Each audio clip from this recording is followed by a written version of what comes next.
I was fully vaccinated. My kids were all fully vaccinated. Right now, Mario, the CDC is recommending a ninth COVID booster. It's crazy. So fewer than 10% of Americans are taking it.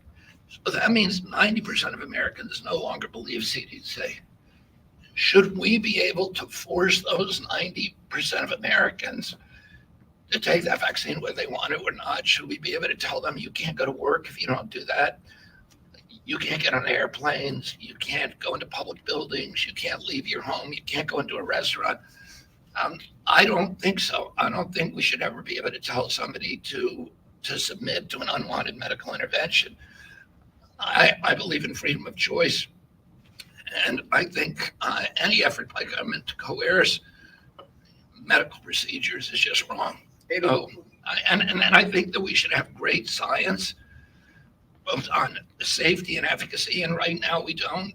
Vaccines are the only medical product or medical device that is exempted from pre-licensing safety studies. And that's not a good idea. And, there's a certain number of people who are injured every year by vaccines. The vaccine court has paid out billions and billions of dollars for people who are injured.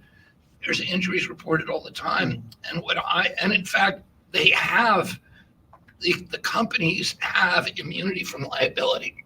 Yeah, and the U.S. Marine Corps, I think it was. So it's the vaccine manufacturers pharmaceutical companies when manufacturing vaccines, and the U.S. Marine Corps are the only two institutions that are immune from litigation. Is that correct?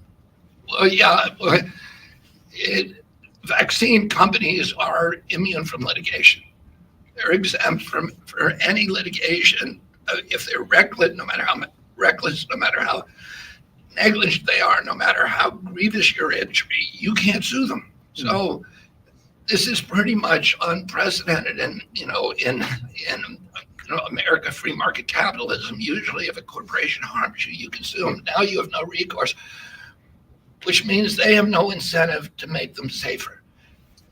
And when the Supreme Court upheld that in the preamble to the Vaccine Act that gave them immunity, it says because vaccines are unavoidably unsafe.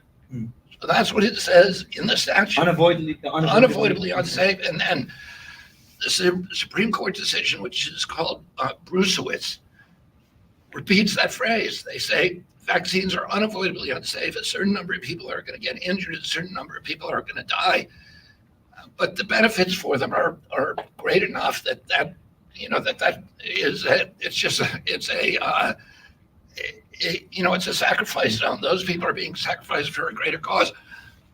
But my position is, let's make that cohort as small as possible. Let's do the proper studies so that we know and that we can protect the people who are getting injured. And that's all I've said. And that's not most people would not say that's anti-vax.